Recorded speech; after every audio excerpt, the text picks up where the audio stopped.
What's up? It's Marco, Sage of Soccer. Today I'm going to be talking about two strikers who are moving abroad to Europe, and that's Daryl Dike and Ricardo Pepi.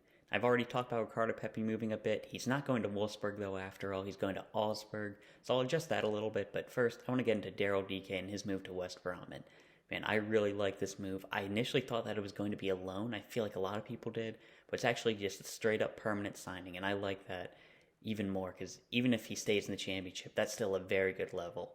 But man, speaking West Brom, they're in fourth in the championship. A very good chance of getting promoted. If Daryl Dike can help lead that, that'll be huge. And I'm honestly really excited to see if they can get back to the Premier League. Because if they do, last time they got up, West Brom didn't really invest much. So if they are able to do that, Daryl Dike might just be a Premier League striker. So that's a really exciting thing to talk about. So what I think about the move to West Brom, I honestly think it's great in a lot of things. Like championship is a very good level for him. A lot of good strikers have come out of this. Recently, you have Premier League guys like Ollie Watkins, Ivan Toney, Adam Armstrong. They've all come through here, and that's not to mention guys like Harry Kane and Jamie Vardy, who played some time in the championship. But West Brom itself is a really good fit because their top striker is a guy Callum Robinson, an Ireland international, and while he is a very good player, he was in the Premier League last season. I believe his best position is actually out wide. So Daryl Dike might not really have much competition. He's going to be better than Hugo, I believe, and I feel like he might start right away. He's already familiar with the manager's system. He played under Valérien Ismaël. I hope I didn't butcher that name. While he was at Barnsley, and he looks like he's in a great position to start for this team. He'll have a lot of support, at least at the championship level. There are some very good players behind him. Carlum Grant, Callum Robinson, as I mentioned, Grady Diangana, they're all going to be supporting him. And this team is full of Premier League veterans. Like, honestly, like, there's no guarantee that moves work out. Like, anything can happen, but this is probably the best move that he could possibly make, and I'm really excited for it.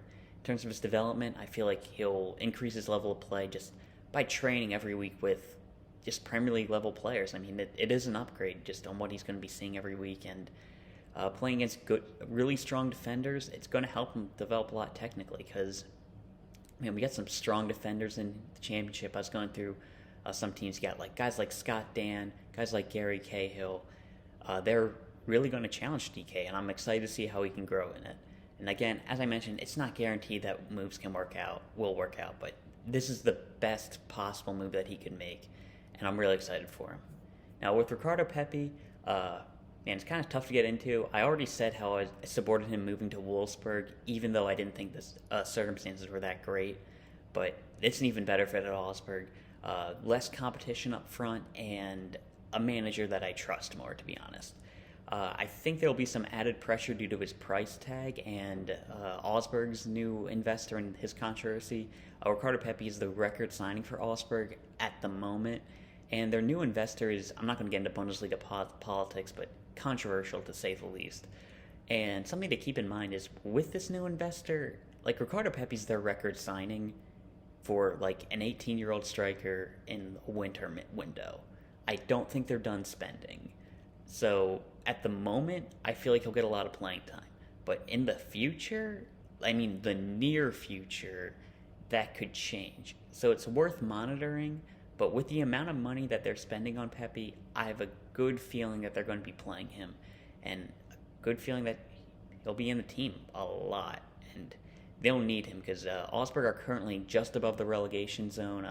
Same with Wolfsburg, to be honest. But this will be a battle, and I honestly think it's a great experience for Ricardo Pepi. When he was at FC Dallas, they never really had just a game with a huge sense of urgency. I talk about this a lot with MLS young players where, you get that chance in teams where maybe you want to make the playoffs, but you're not competing for a championship. And if you're at the bottom of the league, you're not facing the threat of relegation. It's more just improving yourself. So going to a team where every single week is going to be a fight for those points, man, that's something I'm really excited to see Ricardo Pepi go through, and I'm hoping that he can thrive under that pressure. And yeah, I really like the moves for both of these strikers. Now, Daryl Dike, Josh Sargent, and Ricardo Pepi, they're all at about the same level. Norwich, yo-yo Premier League team, West Brom, yo-yo Premier League team, Augsburg fighting for relegation against Europe. So we got some, if any of them really hit form, I could definitely see them starting for us. And man, again, I'm just really excited about these guys. Ricardo Pepi, he's probably the guy I'm highest on right now, but Daryl Dike, man, just how good he is physically, that's just a thing that defenders can have just a huge amount of trouble with. And I really want both of them in the national team. And man, if Josh Sargent's able to get things together, that'd be huge for us as well. So yeah, really excited about all of our strikers. Some moves that I hope will work out, and I think they will. So I'll talk right now. See ya.